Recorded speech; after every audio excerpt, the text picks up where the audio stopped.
இன்றைக்கி என்ன பார்க்க போகிறோம் அப்படின்னா, நம்ம வந்து ஆரஞ்சு ஜூஸ் எப்படி போடுறதுன்னு பார்க்கலாம். அதுக்கு வந்து நான் கமலா ஆரஞ்சு எடுத்திருக்கேன். இப்போ ஜூஸ் எப்படி போடுறதுன்னு பார்க்கலாம். முதல்ல ஆரஞ்சை வந்து நம்ம கட் பண்ணிக்கலாம். இப்போ நம்ம வந்து இதை அப்படியே புழிஞ்சிக்கலாம். ஜூஸ் இருந்தாலும் ஜூஸர்லேயும் போட்டுக்கலாம். என்கிட்ட இருக்குது, இருந்தாலும் எனக்கு கையில் புழிஞ்சா பிடிக்கும், அதனால நான் கையாலே புழிகிறேன். இந்த ஜூஸ் வந்து ரொம்ப நல்லதுங்க. நமக்கு விட்டமின் சி நிறையா இருக்குது, சிட்ரிக் ஆசிட் இருக்குது, அப்புறம் ஸ்கின்னுக்கு அவ்வளோ நல்லது. இந்த சம்மர் டைமில் வாங்கி எல்லாருமே இதை யூஸ் பண்ணுங்கள். ஏன்னா கமலாரஞ்சு நிறைய கிடைக்கும், அதோட டேஸ்ட் வந்து சூப்பராக இருக்கும். நம்ம ஊர் பொருளை நீங்கள் சாப்பிடும்போது இன்னும் ஹெல்த்தியாகவும் நமக்கு ரொம்ப ஸ்ட்ராங்காகவும் இருக்கும். அதனால் ட்ரை பண்ணி பாருங்கள். இந்த பாருங்கள், எல்லாத்தையுமே புளிஞ்சு எடுத்துக்கலாம். அதுக்கப்புறம் நம்ம வந்து ஒன்றுமே ஆட் பண்ணக்கூடாது, தண்ணி எதுவுமே ஆட் பண்ண வேண்டாம். லைட்டாக பாருங்கள், சால்ட்டு ஒரு பிஞ்சு சால்ட்டு இதில் போட்டுக்கலாம்.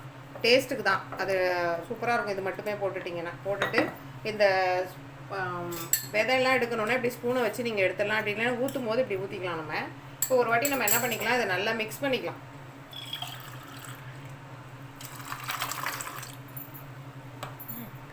நல்லா மிக்ஸ் பண்ணிடுவோங்க. இதை மிக்ஸ் பண்ணிவிட்டு சால்ட்டு கரையிற வரைக்கும் மிக்ஸ் பண்ணிக்கலாம். ஸ்பூனை வச்சு இந்த மாதிரி நம்ம என்ன பண்ணலாம், சீட்லாம் எடுத்துடலாம். வடிகட்டினீங்கன்னா அதில் இருக்க ஃபைபர்லாம் போயிடும் நமக்கு. இதில் ரொம்ப நல்லாயிருக்கும் அந்த இதோடு நம்ம குடிக்கும் போது கிரன்ச்சியாக நல்லா. அதனால் இப்படி ஸ்பூனை வச்சு எடுத்துருங்க.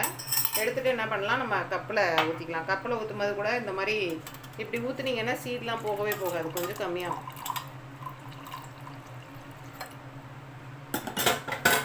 கப்பில் ஊற்றி நம்ம குடித்தோம் அப்படின்னா சூப்பராக இருக்குங்க. ஜூஸை ட்ரை பண்ணி பாருங்கள். பசங்களுக்கெல்லாம் சளி பிடிக்குது அப்படின்னா அந்த வெயில் டைமில் 11 o'clock அந்த மாதிரி கொடுங்க. ட்ரை பண்ணுங்க பாருங்கள். என்னோடய ரெசிபி பிடிச்சிருந்தால் லைக் பண்ணுங்கள், ஷேர் பண்ணுங்கள், சப்ஸ்கிரைப் பண்ணுங்கள். இன்னொரு ரெசிபியோடு உங்களை சந்திக்கிறேன். நன்றி, வணக்கம்.